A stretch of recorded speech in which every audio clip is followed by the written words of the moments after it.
বন্ধুরা আজকে শিখব সপ্তম শ্রেণীর গণিত বইয়ের 52 পৃষ্ঠা এর সম্পূর্ণ সমাধান। 52 পৃষ্ঠা এর একক কাজে আছে ছবির সাহায্যে বর্গ নির্ণয় করো। এখানে 1 নম্বরে আছে m + n, 2 নম্বরে 4x + 3, 3 নম্বরে 3x + 4y, 4 নম্বরে 45, 5 নম্বরে 105, 6 নম্বরে 99। তো এগুলোর বর্গ আমরা কিভাবে করব? তো বন্ধুরা একটা বিষয় একটু খেয়াল করো, যেহেতু এখানে সবগুলো প্লাস আছে তাই আমরা এই যে সংখ্যার যোগগুলো করব এগুলো আমরা প্লাস হিসাবেই ধরে করব।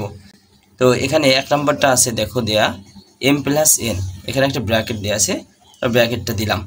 এরপরে আমরা এই সূত্রে প্রমাণ করার জন্য মানে এটার যে সূত্র অথবা এটার বর্গ এটা নির্ণয় করার জন্য আমাদের প্রথমেই একটি যেহেতু ছবির সাহায্যে বলছে তাই একটি ঘর এঁকে নিব। তো সুন্দর করে একটা ঘর যদি আমরা এঁকে নিই তাহলে তোমরা দেখতে পাচ্ছ এখানে আমি একটা ঘর এঁকে নিলাম, একটা বর্গাকার ক্ষেত্র এঁকে নিবা তোমরা সবাই। তাহলে দেখো আমরা এদিকে m, এই যে এদিকে আছে আমাদের m, এই পাশের বাহু এটাও m এবং নিচের যেটা এটাও m। খেয়াল করো এটা আমি উপরে দিলাম। ওকে, এখন আমাদের বলছে +n, তাহলে আমরা কি করব? ওদের বলেছিলাম যে এটা বাহিরের দিকে নিবা, প্লাস যদি থাকে তো বাহিরের দিকে বাড়াই নিবা, এদিকে বাহিরের দিকে বাড়াই নিবা। কতটুকু বাড়াবো? n পরিমাণ, n সংখ্যক বাড়াবো, তাহলে বাড়াই নিলাম। তাহলে এদিকে এদিকে যদি বড় করি তাহলে দেখো আমাদের এরকম হয়। এখন হচ্ছে এটাও তো বাড়াবো তাই না, আর এটাও বাড়াবো এদিকে, কারণ এই যে এইখান থেকে এই পর্যন্ত আমরা বাড়ালাম, এই জায়গা থেকে এতটুকু বাড়ালাম আর বাড়ালাম এই জায়গা থেকে এতটুকু, এইটুকুর নাম হচ্ছে n। তাহলে আমাদের এই পুরো অংশটা এই থেকে এই পর্যন্ত কত হয়? m + n, এইটুকু। খেয়াল করো, আমরা তোমাদের সুবিধার জন্য এটা আমি দাগ দিয়ে দেখাচ্ছি। আমরা এখান থেকে এই পর্যন্ত, এখান থেকে এই দূরত্ব পর্যন্ত m + n, আবার একইভাবে এখান থেকে এই দূরত্ব পর্যন্ত এটাও কি m + n, আবার এই জায়গা থেকে এই পর্যন্ত দূরত্ব মানে এখান থেকে ঠিক এই পর্যন্ত দূরত্ব এটাও m + n। আবার যদি আমরা এইখান থেকে এই পর্যন্ত নিই তাহলে এটাও কি m + n হলো। তো দেখো আমাদের এইটারই বর্গ নির্ণয় করার জন্য বলছে, তাহলে যেহেতু বর্গ m + n এর বর্গ আমরা লিখলাম, তাহলে বর্গ যখন করব তখন বর্গ চিহ্ন তো আমাদের দিতে হবে তাই না। তাহলে আমরা জানি যে বর্গ লেখা থাকলে বর্গ চিহ্ন হচ্ছে এটা পাওয়ার 2। এখন যখন আমরা এটা করব এর বর্গ এটা, তাহলে এটা সমান আমরা কি কি লিখতে পারি? খেয়াল করো, আমরা কিন্তু এটার বর্গ সমান এটা। ওকে, বর্গ এটা, আচ্ছা এখানে কোলন দিয়ে দিই তাহলে তোমরা বুঝতে পারবা, এখানে সমান চিহ্নটা মুছে ফেললাম। আচ্ছা, তো আমরা এখানে কি করব? তো আমাদের এই যে অংশটা ধরছিলাম এটা ছিল আমাদের m সব দিকে, তাহলে এটার বর্গ কি m²। এরপরে আমরা n সংখ্যক পরিমাণ বাড়াইছি, ঠিক এই পর্যন্ত ছিল, এখান থেকে বাড়িয়েছি, তাহলে একদিকে হচ্ছে n, এখান থেকে এদিকে বাড়াইছি, এদিকে হচ্ছে n, তাহলে এখানে মাঝখানের ক্ষেত্রফলটা আমাদের n গুণ n মানে n² হবে। তাহলে একটা m² হলো, আর একটা আমরা পাইলাম n², আর মাঝখানে কত কত আসে দেখো, একদিকের এই থেকে এই পর্যন্ত দূরত্ব হচ্ছে m, আর খেয়াল করো তাহলে এখান থেকে এই পর্যন্ত তো m হয় তাই না, আর এখান থেকে এই পর্যন্ত আছে n, তাহলে এই অংশের ক্ষেত্রফলটা কত হবে? mn। যেহেতু এটা আর এটা একই ক্ষেত্র তাই এটার ক্ষেত্রফল যা আর এটার ক্ষেত্রফলও একই mn, লিখলাম। এখন আমরা এখানে mn কয়বার পাইছি? 2 বার, তাহলে আমরা লিখব mn + mn, আর পরবর্তীতে প্লাস চিহ্নটা দিয়ে দিব। তাহলে দেখো m² + mn কয়টা? 2টা, তাহলে 2mn + n²। তাহলে আমরা লিখতে পারি m + n এর বর্গ সমান হচ্ছে এটা m² + 2mn + n²। বন্ধুরা এই হচ্ছে ছবির সাহায্যে বর্গ নির্ণয় এর 1 নম্বরটা গেল। এখন আমরা 2 নম্বরটা দেখব। তো দেখো 2 নম্বরে দেয়া আছে কত? 4x + 3। তো আমরা লিখি 2 নম্বরে 4x + 3। এখন আমরা এটার বর্গ যখন করব তাহলে আমরা লিখে দিই এর বর্গ, ছবির সাহায্যে নির্ণয়। তো তোমরা এটা লিখে দিতে পারো এর বর্গ ছবির সাহায্যে নির্ণয়।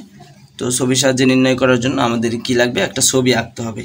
তাহলে একটা ছবি আমরা আঁকি, ছবি না আঁকলে অবশ্যই ছবির সাহায্যে নির্ণয় করতে পারবো না। তো আমি এখানে একটু বাড়তি গেছিলাম, তো বাড়তিটুকু নিলাম না, অল্প নিয়েছি, কারণ তাহলে চিত্র অনেক বড় হবে। তাহলে এইটুকু আমরা প্রথম অংশটা ধরবো। তাহলে প্রথম অংশে এটার দৈর্ঘ্য 4x, এটা 4x, এটাও 4x, এই পাশেরটাও 4x। তাহলে বন্ধুরা এই যে মাঝখানে এটার ক্ষেত্রফল কত হবে 4x into 4x, 4x into 4x, তাহলে সমান কত হবে 4 4 16 আর x আর x গুণ করে x এর স্কোয়ার, তাহলে 16x স্কোয়ার হলো আমাদের।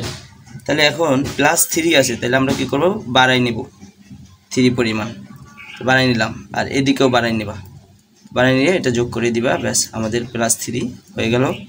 তাহলে এখন দেখো একদিকে 4x আর একদিকে নিচে কত 3, তাহলে এটার ক্ষেত্রফল কত হবে 4x ইন্টু 3, মানে হচ্ছে 3 4 12 আর x এর x নেমে গেল। এরপরে এখানে একই হবে, তাহলে 12x লিখলাম। এবার দেখো এখানে একদিকে 3 আর একদিকে নিচে 3, তাহলে দুই দিকে 3, তাহলে এটার ক্ষেত্রফল হবে 9। তাহলে চিত্র থেকে পাই লিখবা, চিত্র থেকে পাই।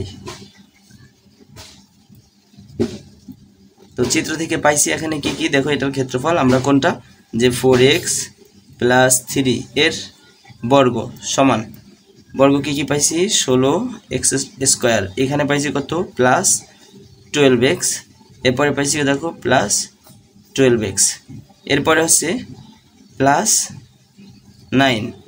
তাহলে এটা এখন বাকিটা যোগ করে দাও 16x স্কোয়ার প্লাস 12x এটা যোগ করো, তাহলে কত 24x হয় প্লাস 9, তাহলে অতএব 4x প্লাস 3 এর হোল স্কোয়ার সমান এটা।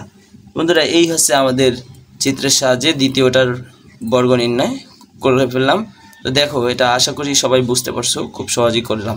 এখন আসছি 3 নম্বরে অঙ্কতে আমাদের করতে হবে 3x প্লাস 4y এর বর্গ।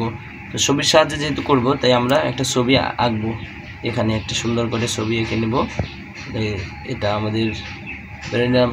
এখন আমরা দৈর্ঘ্য প্রস্থ উচ্চতা সবগুলোই 3x ধরে নিব, তাহলে 3x এদিকেও 3x, তাহলে হলো এখানে এদিকে এখান থেকে এই পর্যন্ত দূরত্ব এটা 3x, এখান থেকে এই পর্যন্ত এটা 3x, এখান থেকে এই পর্যন্ত 3x, এখান থেকে এই পর্যন্ত 3x। এখন তাহলে ভিতরের ক্ষেত্রফলটা হবে 3x গুণ 3x, মানে হচ্ছে 9x গুণ x করলে x স্কোয়ার হয়, তাহলে আমাদের বর্গ পাই গেলাম একটা। এরপরে আমাদের করতে হবে যে 4y, যেহেতু এটা প্লাস চিহ্ন আছে তাহলে আমরা কি করব বাইরের দিকে নিব, তাহলে বাইরের দিকে নিই এটা 4y করি। তো 4y করার জন্য আমরা এভাবেই করে এটা ঘর টেনে নিব, ব্যাস আমাদের 4y হয়ে গেল। যেহেতু এটা 4y এটাও 4y, তাই আমাদের এই দুইটা মিলাইয়া এই অংশের ক্ষেত্রফল হবে 4y গুণ 4y, মানে হচ্ছে 16y স্কোয়ার। তাহলে আমরা দুইটা অংশের ক্ষেত্রফল পাইলাম, তাহলে এইটা হবে কত, এখান থেকে এই পর্যন্ত আছে 3x, তাহলে এই অংশের ক্ষেত্রফল হবে 3x ইন্টু 4y, তাহলে 3x ইন্টু 4y, তাহলে গুণফল করলে 3 4 12 xy হয়। তাহলে এই ক্ষেত্রফল আর এই ক্ষেত্রফল সমান, তাহলে এটাও হবে 12xy লিখলাম।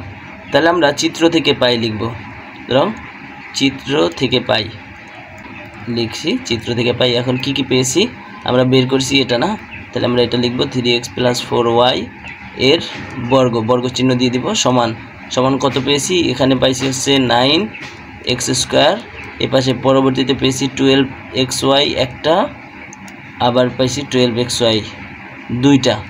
তো বাকি অংশটা নিচে লিখি, পরে এখানে আসছে 16y স্কোয়ার লিখলাম। তাহলে এখানে আমরা এটা কি থাকে এটা লিখে ফেলি, 9x স্কোয়ার প্লাস 12 and 12 এটা হচ্ছে 24xy প্লাস 16y স্কোয়ার, আর বাম পাশের অংশটা বাম পাশে লিখে দিই 3x প্লাস 4y এর হোল স্কোয়ার। এই হচ্ছে আমাদের 3 নম্বর। বন্ধুরা আশা করি তোমরা সবাই ভালোই বুঝতে পারছো। এরপর আমরা 4 নম্বরে আসি। তো 4 নম্বর অঙ্কটা আছে 45 এর বর্গ। এখন আমরা ছবির সাহায্যে যেহেতু 45 বর্গ নির্ণয় করব, তাই আমরা 45 এর বর্গ নির্ণয় করার জন্য আমরা প্রথমে 4 নম্বর লিখে নিই, যেটা আমরা 45 এর বর্গ নির্ণয় করব, এর বর্গ। আচ্ছা, বর্গ নির্ণয় করার জন্য আমরা অবশ্যই 45, কারণ আমরা সরাসরি করতে পারবো না, এই জন্য 45 যোগ 40 যোগ 5, 45কে ভেঙে আমরা এটা লিখতে পারি, এটার বর্গ চিহ্ন দিই, তাহলে হয়ে যায় কিন্তু। এখন এটাকে আমরা কিভাবে করব, যেহেতু চিত্রের সাহায্যে করব, আমরা একটা ছোট করে চিত্র এঁকে নেব। এই আমাদের চিত্র, তাহলে এদিকে 40 আর এদিকেও 40, তাহলে এদিকেও 40 এদিকেও 40 হলো। এবারে প্লাস 5 আছে, তার মানে এখানে আমরা অতিরিক্ত 5 নিব, অতিরিক্ত 5 নিয়ে সুন্দর করে এটা ঘরে এঁকে নিলাম। আচ্ছা, তাহলে এখানে 5 তাহলে এইটার ক্ষেত্রফল আছে 40 গুণ 40, তাতে হয় 4 4 16 আর 2টা শূন্য এক্সট্রা। আর এইখানে হবে 5 আর এদিকেও নিচে 5, তাহলে 5 5 25 হলো। এখন তাহলে এটার ক্ষেত্রফল কত? একদিকে এখান থেকে এই পর্যন্ত আছে 40 আর এখান থেকে এই পর্যন্ত হচ্ছে 5, তাহলে এখান থেকে এই পর্যন্ত 40, তাহলে একদিকে 40 অন্যদিকে 5, তাহলে 4 5 20 মানে 200। আর এখানেও সেমভাবে 200 হবে। ওকে, তাহলে আমাদের ক্ষেত্রফল থাকে কি? তো আমরা লিখবো চিত্র থেকে পাই। তো চিত্র থেকে পাই এখানে কি কি পেয়েছি? 40 + 5 এর হোল স্কোয়ার সমান আমরা প্রথম পেয়েছি 1600 প্লাস এরপরে 200 যোগ 200 মোট হয় আমাদের 400, এরপরে পাচ্ছি হচ্ছে 25, লিখে দিলাম। ওকে, এখন আমরা যোগ করে দিই, তাহলে এখানে 25, এরপরে 4 আর 6, 10 এর 0 হাতে 1, 1 এর 1 2, এটা আমাদের হয়ে গেল। সুতরাং 40 যোগ 5 এর বর্গ সমান এটা। সুতরাং 45 এর বর্গ কত? 2025। এই হয়ে গেল আমাদের। এখন আসি 5 নম্বরে। 5 নম্বর অঙ্কতে আছে 105। আমরা 105 কীভাবে করব? আমরা সবগুলোই প্লাসের সূত্র হিসেবে করব। এটা হচ্ছে 5 নম্বর, আমরা লিখি এখানে 5 নম্বর। ওকে, এটা হচ্ছে 105, এটা দেওয়া আছে। তো আমরা 105 কীভাবে লিখতে পারি? 100 যোগ 5 এর বর্গ লিখলাম, এর বর্গ। এখন যেহেতু ছবির সাহায্যে করব, তা আমরা ছবি একটা পাশেই এঁকে নিই। ঠিক, এটা বর্গ আঁকলাম। তো 100 এটা, এখন এদিকেও 100, তাহলে এটার ক্ষেত্রফল 1 আর এখানে 4টা শূন্য দিব, 4 শূন্য দিলাম। এরপরে 5 আছে, তাই যেহেতু +5 আছে তাহলে আমরা +5 মানে অতিরিক্ত বাহিরের দিকে নিব, তো নিলাম বাহিরের দিকে, এদিকেও বাড়াই নেব, +5 নিলাম, +5 +5। তো এখন আমাদের এই অংশের ক্ষেত্রফল, যে এখান থেকে এই পর্যন্ত আছে 100, এখান থেকে এই পর্যন্ত আছে 5, তাহলে এটার ক্ষেত্রফল হবে 100 গুণ 5 মানে 500। এটাও একই রকম হবে 500, আর এই জায়গাতে 5 আর 5 মানে 5 5 25 হবে। তাহলে আমরা চিত্র থেকে পাই লিখব, চিত্র হতে পাই। তো চিত্রতে কি পাইলাম আমরা? 100 + 5 এর বর্গ। তো বর্গ চিহ্ন দিলাম, তাহলে বর্গ চিহ্ন দিলে এখানে আমরা কি কি পেয়েছি? মানে 10,000 যোগ এখানে 500, এখানে 500, তাহলে আমাদের হয় 1000। তো 1000 হলো, এরপরে +25, তাহলে আমরা এটা যদি গুণ করি তাহলে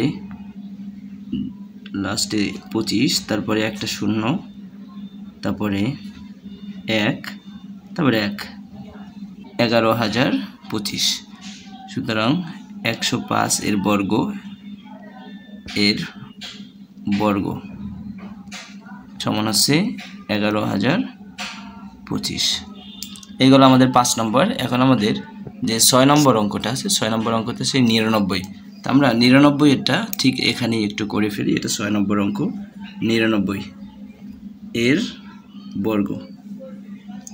তো 99 এর বর্গ যখন করব তখন আমরা এটাকে এভাবে লিখতে পারি 90 যোগ 9, কারণ আমরা এখানে সবগুলোই যোগ চিহ্ন এর মাধ্যমে করব এবং সবগুলোই প্লাস এর সূত্রগুলো করব। তাহলে এটা আমরা তাহলে একদিকে 90 আর একদিকে 9 নিব, তাহলে এটা 90 নিলাম, এদিকেও 90, এদিকে তাহলে 9 আমরা বাড়াই নিই,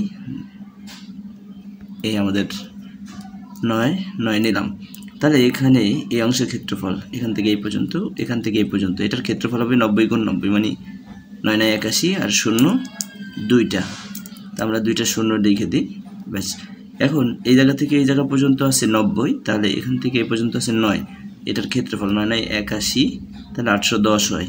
সেমভাবে এখানেও 810 হলো, লিখলাম।